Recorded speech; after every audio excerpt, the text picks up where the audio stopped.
Hello और welcome student, स्वागत है आपका करण सर फार्मा क्लासेस में। और आज की वीडियो के अंदर हम डिस्कशन करेंगे। इसकी रिक्वायरमेंट मुझे काफ़ी समय से आ रही थी। क्वेश्चन ये था कि सर हम लोग टेक्निकल डिग्री करना चाहते हैं या टेक्निकल डिग्री कर रहे हैं, बट अगर हमको इस डिग्री में एक पर्टिकुलर सक्सेस पानी है, एक अपने टारगेट को अचीव करना है, हमको हमारे करियर में ग्रोथ करना है, तो हमको ये डिग्री करते हुए किन किन बातों का ध्यान रखना है। देखिए, टेक्निकल डिग्री बी फार्मा भी होती है और बी टेक भी होती है। तो इन दोनों स्टूडेंट्स या इन दोनों डिग्री से रिलेटेड ये वीडियो मैं बना रहा हूँ, जहाँ पर मैं आपको इस वीडियो में बताऊंगा कि आपको किन किन बातों का ध्यान रखना है, और साथ ही साथ मैं आपको वो चीज़ें भी बताऊंगा कि आपके अंदर वो चीज़ें होनी चाहिए अगर आप टेक्निकल डिग्री वो सही तरीके से करना चाहते हैं और आगे सक्सीड होना चाहते हैं। तो ज़्यादा समय नहीं गवाते और वीडियो स्टार्ट करते हैं। सबसे इंपॉर्टेंट चीज़, और देखिए सबसे पहला पॉइंट जो होगा टेक्निकल डिग्री का, जो कंपनियां भी चाहती हैं कि उनके कैंडिडेट के अंदर होना चाहिए, वो होना चाहिए मॉडर्न थिंकिंग और समय के हिसाब से अपने आप को अपडेट करना। मार्केट के अंदर क्या रिक्वायरमेंट है, मार्केट के अंदर किस टाइप की टेक्नोलॉजी चल रही है, मार्केट में किस तरीके के वर्क हो रहे हैं, वहाँ का वर्किंग कल्चर कैसा है, वहाँ पर किस तरीके के चैलेंजेस आ रहे हैं, इसके बारे में आपको पहले से ही पता होना चाहिए। ज़्यादातर स्टूडेंट्स जो होते हैं वो कॉलेज के अंदर रहते हैं, कॉलेज की बुक्स को प्रेफर करते हैं, उनको ये बात पता ही नहीं होती है कि मार्केट की क्या रिक्वायरमेंट है, और वो अपने आप को बिल्कुल भी चेंज नहीं कर पाते हैं। जब वो इंटरव्यू के लिए कंपनी में जाते हैं तो कंपनीज जब उनका इंटरव्यू लेती है और जब उनसे मार्केट से जो करंट सिचुएशन है उससे रिलेटेड कोई क्वेश्चन पूछे जाते हैं तो उनके बारे में उनको बिल्कुल भी पता नहीं होता है, क्योंकि ज़्यादातर स्टूडेंट या तो लाइब्रेरी जाते नहीं हैं, और अगर लाइब्रेरी जाते हैं तो केवल बुक्स को लेते हैं।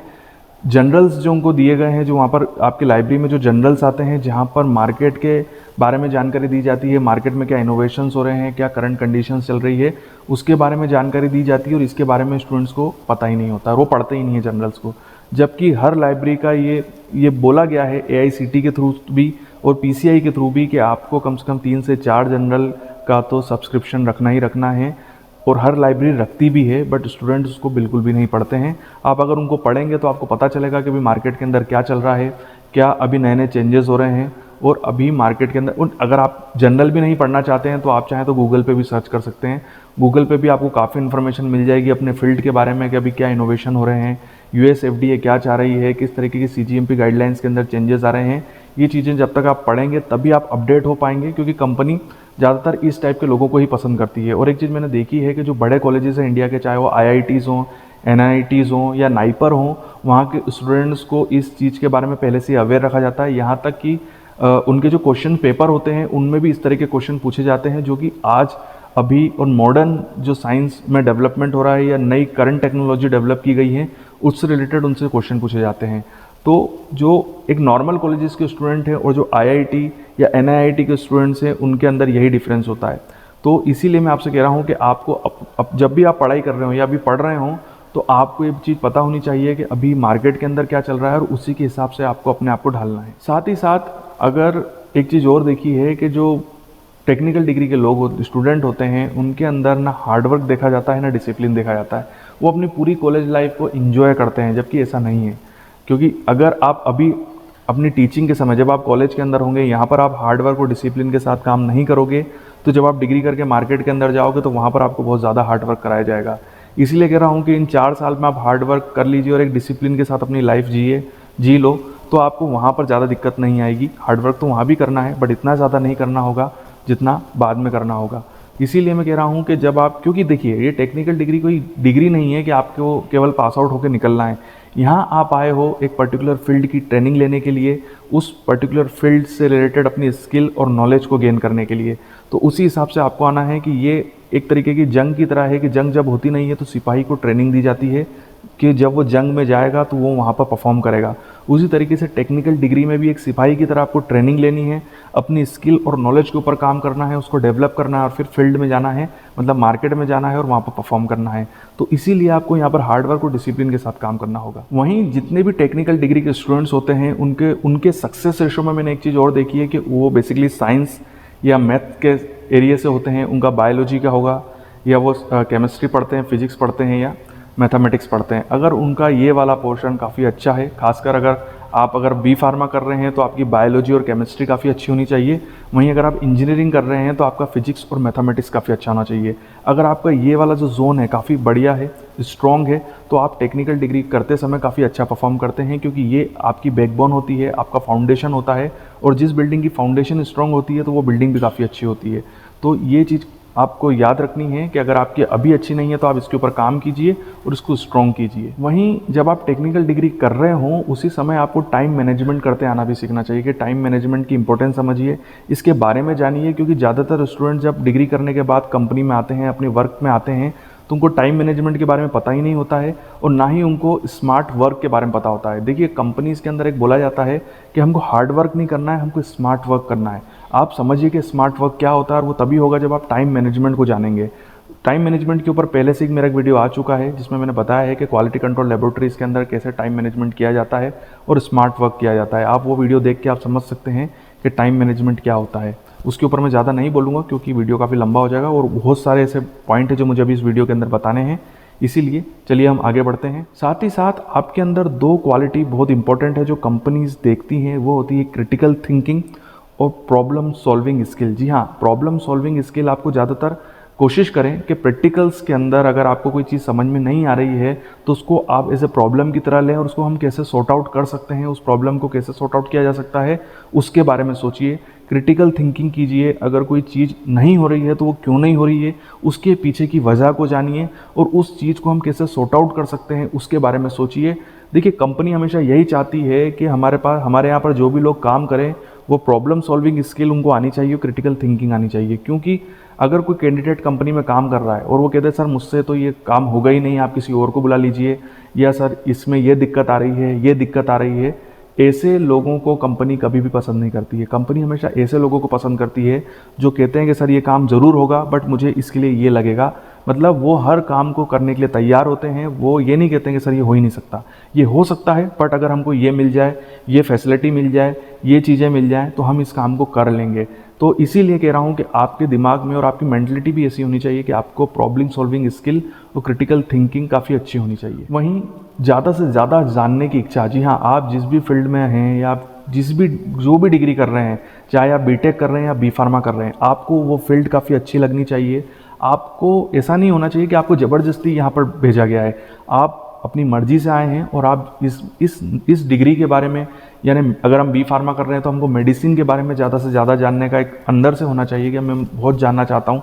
वैसे जो भी पर्सन इंजीनियरिंग कर रहा है तो उसको अपनी फील्ड में जानने के लिए, लर्न करने के लिए अंदर से इच्छा होनी चाहिए। अगर आपको ज़बरदस्ती इस डिग्री में भेजा गया है तो आप कभी भी इस डिग्री में डेवलप नहीं हो पाओगे, ग्रोथ नहीं कर पाओगे। साथ ही साथ आपकी कम्युनिकेशन स्किल काफ़ी अच्छी होनी चाहिए। देखिए, इंग्लिश हो या हिंदी हो, अगर इंग्लिश होगी तो बहुत ही अच्छा होगा। और इंग्लिश का क्या इंपॉर्टेंस है उसके ऊपर तो मेरा पहले भी एक वीडियो आ चुका है, तो वहाँ पर देख के आप समझ सकते हो कि भारत के अंदर ग्रोथ करने के लिए इंग्लिश लैंग्वेज में कमांड होना कितना ज़्यादा ज़रूरी है। फिर भी आपकी कम्युनिकेशन स्किल काफ़ी अच्छी होनी चाहिए, क्योंकि आपके पास जो नॉलेज है वो आप तभी एक्सप्रेस कर पाओगे जब आपकी कम्युनिकेशन काफ़ी अच्छी होगी, आप अच्छे से उसको समझा पाओगे। तो इसके लिए आप प्रैक्टिस कीजिए। हर कॉलेज में ये बात बोली गई है AICTE और PCI के द्वारा कि आपको सॉफ्ट स्किल की और कम्युनिकेशन की अलग से क्लासेस लगवानी है या बच्चों की पर्सनालिटी डेवलपमेंट करवाना है। अगर आपका कॉलेज नहीं करवा रहा है तो आप प्लीज़ उनसे इंसिस्ट कीजिए कि सर इन चीज़ों के ऊपर भी ध्यान दीजिए, प्लीज़ इसके ऊपर भी हमारी अलग से क्लासेस लगवाइए, चाहे आप बाहर से प्रोफेसर बुलवाइए। बट ये चीज़ें बहुत इंपॉर्टेंट है कि अगर आपकी कम्युनिकेशन अच्छी नहीं होगी तो सब कुछ आते हुए भी आप उसको एक्सप्रेस नहीं कर पाओगे। तो ज़रूरी है कि हमको अपने कम्युनिकेशन स्किल के ऊपर काम करना पड़ेगा। साथ ही साथ टेक्निकल डिग्री के अंदर जब आप टेक्निकल डिग्री करेंगे तो आपके अंदर लोगों के साथ में काम करने के लिए भी एक जज्बा होना चाहिए। मतलब आपको हमेशा अलग रह के नहीं रखना है कि मैं एक सिंगल यूनिट की तरह काम करूंगा। आपके अंदर लोगों से घुलना मिलना भी आपको आना चाहिए, क्योंकि भविष्य में जब आप कंपनी के अंदर काम करेंगे तो वहाँ पर हो सकता है कि जब आप सीनियर पोजीशन पे आएंगे तो आपको वहाँ पर टीम में काम करना होगा, अपने टीम के लोगों के साथ काम करना होगा। लाइफ टाइम तक आप अकेले काम नहीं कर पाएंगे। इसीलिए जब आप टेक्निकल डिग्री करें तो आपको ये चीज़ आनी चाहिए। इसलिए आप चाहें तो स्पोर्ट्स में पार्टिसिपेट करें, क्योंकि जब आप स्पोर्ट्स में पार्टिसिपेट करते हैं तो आपके अंदर स्पोर्ट्समैनशिप आती है, टीम में कैसे काम किया जाता है वो वहीं से आता है। तो कॉलेज के समय में आप चाहें तो कोई भी एक स्पोर्ट्स ले लीजिए और उसके अंदर पार्टिसिपेट कीजिए और उसमें उसको खेलिए। साथ ही साथ आपकी नेटवर्किंग जो होती है ना, वो टेक्निकल डिग्री के अंदर काफ़ी बढ़ती है। नेटवर्किंग का मतलब है कि आपके इंडस्ट्रीज़ के साथ काफ़ी अच्छे रिलेशन होते हैं, प्रोफेसर्स के साथ में, आपके सीनियर्स के साथ में, आपके जूनियर्स के साथ में। साथ ही साथ जैसे मैंने एग्जांपल के लिए इंडस्ट्री में, तो जब आप ट्रेनिंग करने के लिए जाते हैं तो वहाँ पर आपके इंडस्ट्री के लोगों के साथ मिलना जुलना होता है। वहीं काफ़ी प्रोफेशनल्स आपके कॉलेजेस के अंदर आते हैं सेमिनार के लिए, या आप भी सेमिनार अटेंड करने के लिए दूसरी जगह पे जाते हैं, तो वहाँ पर भी आपके काफ़ी अच्छे रिलेशंस बनते हैं और वहाँ पर आपके नेटवर्क्स काफ़ी अच्छे होते हैं। और ये सारे नेटवर्क तब काम आएंगे जब आप कॉलेज से पास आउट होकर बाहर निकलेंगे, तो जॉब लगने में या लगवाने में ये नेटवर्क आपके काफ़ी काम आएंगे। साथ ही साथ टेक्निकल डिग्री में ग्रोथ करने के लिए एक चीज़ मैं और आपको बोलूँगा कि आप अपने मेंटर्स सिलेक्ट कीजिए। मेंटर्स का मतलब है कि आपके कॉलेज में अगर कोई टीचर है, प्रोफेसर है, तो आप उनको फॉलो कीजिए।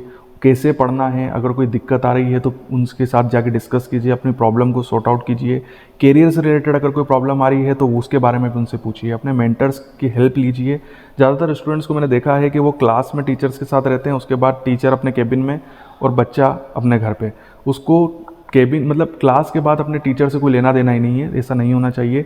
टीचर्स के पास काफ़ी अच्छा एक्सपीरियंस होता है, खासकर वो टीचर्स जो कि इंडस्ट्री में काम करके आए हुए हैं, उनसे तो आप कम से कम कांटेक्ट में रहिए। क्योंकि अगर आप देखिए, ये मैं नहीं बोल रहा हूँ कि इंडस्ट्री में, जहाँ पर जिस फील्ड में आप जाना चाहते हैं, और अगर आपको लगता है कि आपके जो प्रोफेसर्स हैं वो उस फील्ड में काम कर चुके हैं या उनके कुछ फ्रेंड्स हैं जो वहाँ पर काम कर रहे हैं, तो आप उनके थ्रू अपनी मेंटरशिप करवा सकते हैं। आप उनके थ्रू, आपके प्रोफेसर के थ्रू आप उन लोगों के कांटेक्ट में भी आ सकते हैं जहां पर आप जाना चाहते हैं। इसीलिए कह रहा हूं कि आप क्लास के बाद अपने टीचर्स के साथ में उनका गाइडेंस लीजिए, अपनी प्रॉब्लम उनसे सॉर्ट आउट करवाइए। साथ ही साथ टेक्निकल डिग्री के अंदर स्टूडेंट्स के अंदर रिसर्च स्किल काफ़ी अच्छी डेवलप हो जाती है कि लिटरेचर रिव्यू कैसे किया जाता है, प्रोजेक्ट्स की मॉडलिंग कैसे की जाती है, प्रोजेक्ट्स को कैसे लिखा जाता है, प्रैक्टिकल्स कैसे किए जाते हैं, एक्सपेरिमेंट्स कैसे किए जाते हैं, रिसर्च पेपर कैसे लिखे जाते हैं, एक्सपेरिमेंट्स को डिज़ाइन कैसे किया जाता है, जो डाटा वहाँ एक्सपेरिमेंट के थ्रू मिलते हैं उनको कैसे एनालाइज किया जाता है।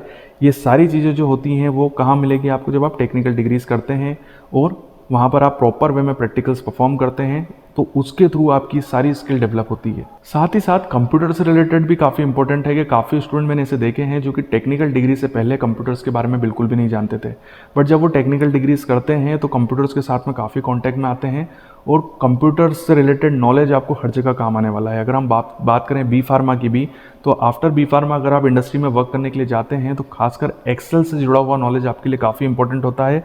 तो जब आप अपनी पढ़ाई करें, अपनी डिग्री करें, तो वहाँ पर कंप्यूटर्स के साथ में हमेशा कॉन्टैक्ट में रहें, उनको चलाएं, उनको सीखें, कम से कम एक्सेल और वर्ड के अंदर अपनी मास्टरी कर लें, तो आगे चल के आपको ये काफ़ी ज़्यादा हेल्प करेंगी। वहीं इथिकल रिस्पॉन्सिबिलिटी भी बहुत इंपॉर्टेंट है। जिस भी प्रोफेशन से आप जुड़े हुए हैं उसके साथ आप ईमानदार बने रहें।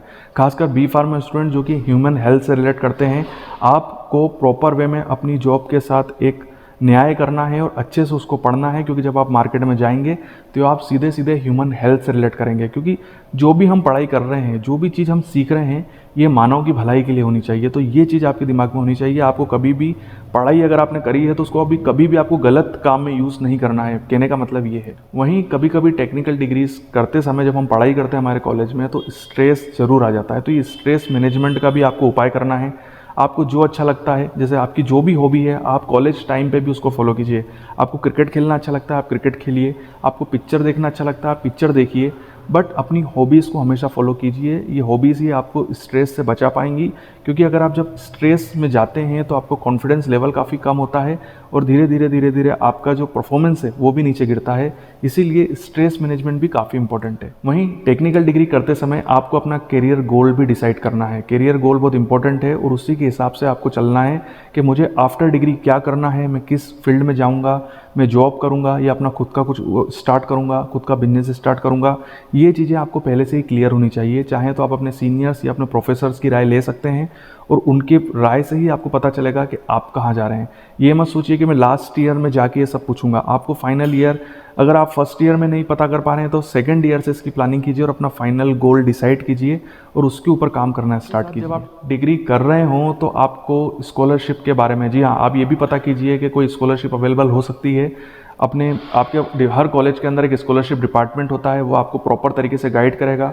और आप चाहें तो इंटरनेट पे भी सर्च कर सकते हैं। भारत के अंदर डिफरेंट स्कॉलरशिप्स जो होती है वो उस स्टूडेंट्स को दी जाती है। तो कोशिश करें कि आप स्कॉलरशिप के लिए भी ट्राई करें। और आखिरी बात जो मैं आपको बताना चाहता हूँ टेक्निकल डिग्रीज़ के बारे में, वो ये है कि हमेशा टेक्निकल डिग्रीज़ में लर्निंग कभी ख़त्म नहीं होती है। आप अगर ये सोच रहे हैं कि एक बार डिग्री ख़त्म हो जाए उसके बाद तो मुझे पढ़ना ही नहीं है, तो ऐसा कभी नहीं होगा। टेक्निकल डिग्रीज़ में जितने भी साइंस में इनोवेशंस हो रहे हैं वो कंटिन्यूसली हो रहे हैं। टाइम बदलता जा रहा है, वर्किंग कल्चर भी बदलता जा रहा है। तो इसके लिए आपको तैयार रहना है। समय के साथ में, टेक्नोलॉजी के साथ में आपको अपने आप को चेंज करना होगा, अपने वर्किंग को भी चेंज करना होगा। इसके लिए आपको तैयार रहना है। और साथ ही साथ इस वीडियो के कंक्लूजन पे अगर हम समझें तो देखिए, ये चीज़ आपको याद रखनी है कि हर इंसान की कमजोरियाँ अलग अलग होती हैं। हर पर्सन एक जैसा नहीं होता है, इसलिए एक दूसरे से अपने आप को किसी और से कंपेयर ना कीजिए। आपको अपनी कमजोरियों को पहचानना है और उसके ऊपर काम करना है और आगे बढ़ना है। केवल एकेडमिक्स नॉलेज से कुछ भी नहीं होने वाला है, आपको अपनी स्किल पे भी काम करना है, अपनी कम्युनिकेशन स्किल पे भी काम करना है। स्किल्स जब तक आपके साथ रहेंगी तो अगर आपका एकेडमिक कमज़ोर भी है तो भी आप काफ़ी आगे बढ़ जाएंगे। इस चीज़ पे आपको ध्यान रखना है कि आपके प्लस पॉइंट क्या हैं और वीक पॉइंट क्या है, इसको पहचानिए और उनके ऊपर काम कीजिए। जो प्लस है वो आपके लिए काफ़ी अच्छा रहेगा, वो आपको आगे बढ़ाएगा, बट जो आपके वीक पॉइंट है उसको आपको प्लस करना है और आगे बढ़ना है। जब ये सारी चीज़ें सही होंगी तभी आप जाके एक अच्छी जगह पे पहुंच पाएंगे और अपने करियर गोल को अचीव कर पाएंगे।